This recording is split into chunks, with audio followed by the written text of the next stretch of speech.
Welcome to the Business Buyer Diaries. My name is Nathan Platter. I'm a full-time employee, and I bought a business. I did everything right, from finding the deal, handling all the due diligence on 63 opportunities, and ultimately bought a profitable gym. And boy, was I in for a big surprise as a new owner. I chronicled everything in real time, including the biggest wins to the stressful nights at 2 a.m. I'm sharing my journey without sugarcoating anything, so you don't make the same mistakes that I did. Here's today's episode. Good morning. Well, today I want to talk about pricing and some of the pinches that puts a business in. So I'll just use the context of the gym space because I'm in it, but it applies to restaurants, hotels, media subscriptions, like anything in general. So let's focus in the gym space. And I'm noticing a lot of these pricing frustrations with consumers because right now in the fast food world, at least like Newsweek wise, Wendy's just did a big price hike during surge hours. And what was it? Like 2 weeks ago, McDonald's came under fire because their meals are getting unaffordable for lower income people. And historically, they've been like the staple for lower income folks to get fast food. And so everything's just getting expensive for the current market. So that's the context. Let's come back to the gym space. So right now, as of today, there's three main pricing models. There's the high-end, high-results model, like the Equinox, the Lifetime Fitnesses. If you just want like a general fitness club, those memberships are like $250. Like I don't know what Equinox is. I think they're like $500, $600, but they're like the fanciest, bougiest gym out there. And so a very high price point. It's very much a social networking thing. We'll just say it's a price point of $300. There's the middle tier space, which is like boutique fitness studios, like strip malls, standalone buildings. And so think of like an Orange Theory, Fit Body Boot Camp, a Pilates, a kickboxing studio, that kind of thing. And those are like $150 a month, 150, maybe 200. And then there's like your low price gyms. Think of like a Snap, an Anytime, a Planet Fitness, that kind of thing. So those clumping the gyms into three spaces, those are kind of the spaces. Well, the gym profit margin in the world, both in the US, if you're the low price point, like a Planet Fitness, you have really good margins because you have tons of members and low usage. And so with a ton of members, you'll actually have a decent price. And those are franchises. And so those numbers are not super easy to find the profit on. For the high price point, where it's $300 a month, those usually have large commercial buildings. You have economies of scale. You can offer a nice service like warm towels, Listerine breath cups, massage therapists, all sorts of fancy services. And since you have so many members at a location in a commercial building, they can sell memberships at a decent rate, but their big moneymaker is going to be in owning the real estate and the upsell services like hair, the massage, acupuncture, all the premium add-ins. Unfortunately, the folks in the middle that are pinched big time, and those are usually small time 1, 2, 3 location owners where they don't have economies of scale. They don't have 50 employees. If you lose an employee, you don't have an impact. At my studio, I've got one general manager, 3 like assistant manager, like shift lead type folks, then have like 18 instructors. And so if I lose an instructor, there's someone to fill in, but I lose my general manager, I don't really have a solid replacement option since my assistant managers work other jobs or have other commitments. And so even though my price point is a pretty high price point for a lot of people, $150 to $200 a month, I don't have the thousands of members. I have maybe 250 members, and it fluctuates month over month, but let's say like 250 members. And we're operating at I'm losing money right now, so a negative profit margin.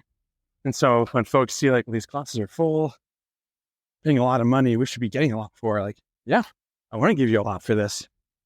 Rent and payroll, the SBA loan, it takes me like 200 members just to cover like my cost of the business, keeping the doors open, and then to need somebody to cover the cost of the loan. So all that to say, it's the folks in the middle that usually are pinched to either go up or go down in your offering. And so in the group fitness space, if you look at, just go ahead and look at like different franchise disclosures, public information. I'm not going to name drop, but a lot of middle tier, at least group fitness gyms, the number of franchise locations are shrinking, and not just like losing a couple here and there, like ever since COVID. Like there's one brand I'm thinking of. I don't remember the exact numbers they had, so I'll just make it up, but the ratios would be about the same. So they used to have like 500 locations. The next year they had 300, and today they're at like 200. So over the course of 3 years, they've lost half of all franchisees. Some may just not renew their license. Most of them are closing down, declaring bankruptcy, going through whatever they need to because they cannot profitably keep the gym open. They can't subsidize it. These businesses are small enough with the owners having to subsidize out of their own personal funds or refinance their house or do something.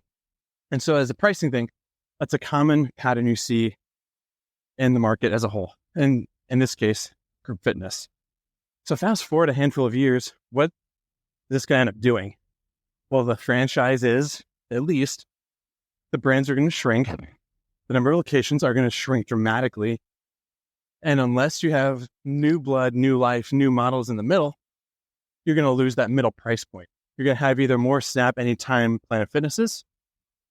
You're also going to have a couple more Lifetime, Equinox, high-end locations, because the folks in the middle that are paying $200 a month for fair service, they'll realize, I could just pay $100 more, pay $300 a month, and now I get a personal masseuse, a personal trainer, warm hand towels, a free massage a month, and it costs hardly anything to upgrade. And if I downgrade to a Planet Fitness, I'm going to lose like 8 out of the 10 things I want at a gym. And so it's the middle class, if you will, that gets squeezed out. And so a lot of group fitness places are having to make up their prices and figure out how they're going to justify that with value inclusion. So that's the gym space. Let's talk about the food space right now. And like one restaurant that comes to mind, or a couple, are going to be like sit-down restaurants, but like quick service restaurants, but you still sit down in. So for no rhyme or reason, ones that come to mind, like a Potbelly's, Panera Bread, Lee and Chin, Panda Express, places where you order food, not necessarily for takeout, but you order it. It's a quick turnaround. Feels like a fast food restaurant, but you're assuming you're going to sit down and sit in there. They're struggling. A lot of consumers are in a tough spot with inflation. Their rent is going up. Their cost of groceries is going up. Cost of clothing is going up. Their paycheck is inching up 3% a year. And so they can't really, it's harder to go out and get Panera and sit down and eat Panera for a little while. However, the top end restaurants, there's more and more bougie, fancy restaurants for people to go to. That's because the upper middle class consumer is having to either upgrade what they're buying, because there's a big value jump. So a few more bucks gets them a lot more value. Or they have to downgrade, save a couple dollars because they can't afford it. They lose a tremendous amount of value. And at the end of the day, that's a pinch for the consumer. And right now with Wendy's and McDonald's, just with the cost of doing business, cost of food, a lot of people say corporate greed, which I would push back and say, how much is a franchisee making? How much are they hoarding? If you look at financials, they're not making as much as you would think they ought to be making. And they're thinking the exact same thing. They should be making way more money than reality. And you think they should be making way more money than reality. But it's another conversation. So at the end of the day, even like a McDonald's or a Wendy's, the price points are ticking up just to cover their costs to hit this middle price point tier. So McDonald's and a Panera Bread are not the same price offering. So what does that mean for the consumer? The consumer is now losing on low price point things because no one can afford to deliver. McDonald's can't even afford to deliver McDonald's anymore on a profitable level.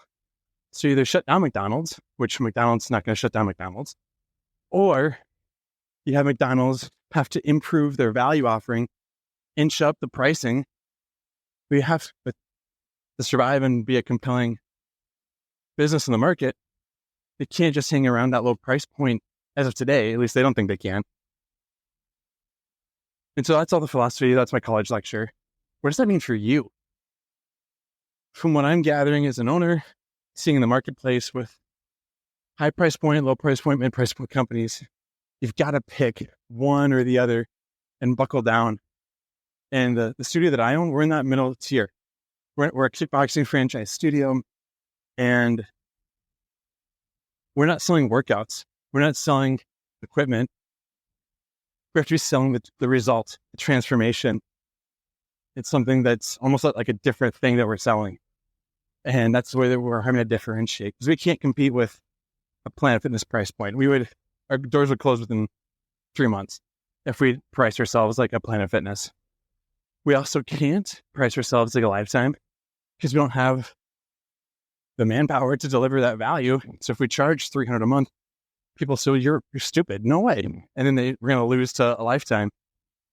And so all that to say, whatever you're going to be offering, whether it be a service, a good, some sort of lead generation thing, equipment repair, book supplier, a shipping freight company, you have to figure out who you're servicing, what that price point looks like, and if at all possible, go for the high value, high price, or the low value, low price. Because if you go for that middle tier, oh goodness, you're going to get pinched. At some point or another, something's going to happen. You're going to get pinched. So that's what I'm learning right now. As for how we turn our studio around, we will be offering some high ticket price points.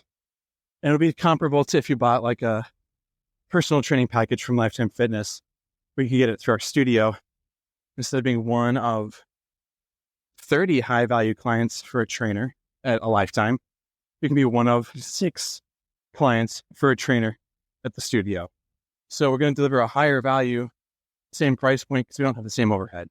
So that's our strategy. That's all that's going on there. Had a conversation yesterday with the marketing agency that's been a lifesaver for the studio. And they have a great referral program. Not as juicy as it used to be because they've scaled up. They used to be that middle price point, middle value. And now they're inching up to that scalable, high value, middle upper price point. 100% worth it. Oh my gosh, I can't even tell you. They're the best investment, other than my staff, they're the best investment I've made. And I'll gladly throw money at them all day long. So I'm looking at doing a partnership, referralship type stuff with them, since they've helped me. And I have a bad taste in my mouth when it comes to affiliates, referral programs, and that kind of thing. Because it always seems like people are trying to be a celebrity or an influencer and say, hey, I'm cool, I'm fun, I'm exciting. Hashtag buy my supplements and buy my window cleaner because I am so cool and so fun. Get this collagen thing for your skin. It's okay that it's come across as a scammer, like the snake oil salesman. I'd rather find someone that's doing really cool. Like, here's something really cool. I saw a rock climbing video the other day of a guy that was doing insane rock climbing things. I checked out his Instagram profile and he said, hey, here's the rock climbing gear I use. Here's the chalk I use. Here's the brushes I use to clean off my grips before I climb a certain route. And I don't know anything about rock climbing, but this guy looks cool. He's doing fun things. He's someone I aspire to be, and he's not being braggy. He's just being fun. And so if it's someone braggy or like a Kim Kardashian celebrity person that I'll never be able to grab a beer with, then I'm not going to really follow them. And so I think that's the angle I want to take on. I don't want to take on affiliates and referrals and start doing networking podcast things. This whole journey is just so everyone can see business ownership kind of drives you insane. The staffing, the gossip, the lenders, the vendors, the people you report to, the people that report to you. And yeah, from here going forward, what are we on, like episode 230 or something? Yeah, I want to start referring out people that have helped me get here, gotten me to where I am today. I want to start referring people that have changed my world and help you get plugged into them. So first and foremost, make a decision to start referring people to the marketing agency. So Santer Media. It's taken me over 200 episodes to make a decision on how to monetize this. But Santer Media, Santer. They're the ones that have changed my gym. They charge an agency fee. They do ad spend. And then I pay ad spend on top of that. I'm going to have my own sales team do some work as well. So talk to them about pricing. If you want a business that needs quality traffic, people that will buy. I'm not going to make income earnings disclaimers because I don't want to have that liability, but I'm making far more money, a multiple. Me personally, the best month we were at like a 9x return on money. Standard month we're at like a 3 to 2x return on investment. These will fluctuate. There's requirements on my team to help perform. I'm not going to claim anything whatsoever for what you would get working with Santer Media. But as of today, I'm going to start plugging them into my intros because, yeah, I want to refer them. They've done great work. I'm partnering with them for several months now. They're consistent in what they do. And I want to help you get plugged into them. So by now, you've probably heard about them a couple hundred times. But I want to show it's fine to not have a monetization strategy. But at this point, I want to put more time, energy, and investment on multiple levels into this entrepreneurship route, this business, the vendors, the partners I work with. And I only want to connect you to people that have changed my life. So that's where we're at. You don't need to have a plan from the beginning. We need to have momentum and direction. So we'll see how this all goes. I want to refer you over to Santer Media. Good call with them. Sure. What is it? Link in the bio. Subscribe, download, like, comment, whatever the buzzwords are. But if growing your business is something that's on your radar, something that you want to do, you want to have more sales, give them a ring. They're going to be the ones that get you there. I've used other folks that did bait and switch, trickery pricing, wanting to get fancy ways to trick people into making a sale or a purchase. Not Santer. They're above par. They're ethical. And as of leap year of 24, they're stellar people. I love working with them. Happy to refer you over to them. So that's where we're at. That's where we're going. That's what I see in the pricing world. And I want to start connecting you to people that have saved my gym, literally saved my gym.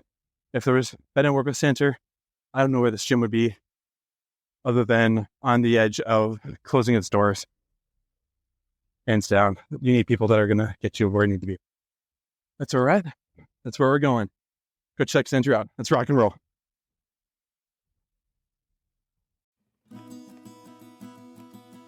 This has been another episode of the Business Buyer Diaries. Subscribe so you don't miss the next episode. I hope you're realizing that business ownership is no cakewalk. Check the podcast notes for a link to the DIY due diligence program, the complete list of show sponsors, and for media inquiries. Music written and composed by Wes Schrock. I'm your host, Nathan Platter.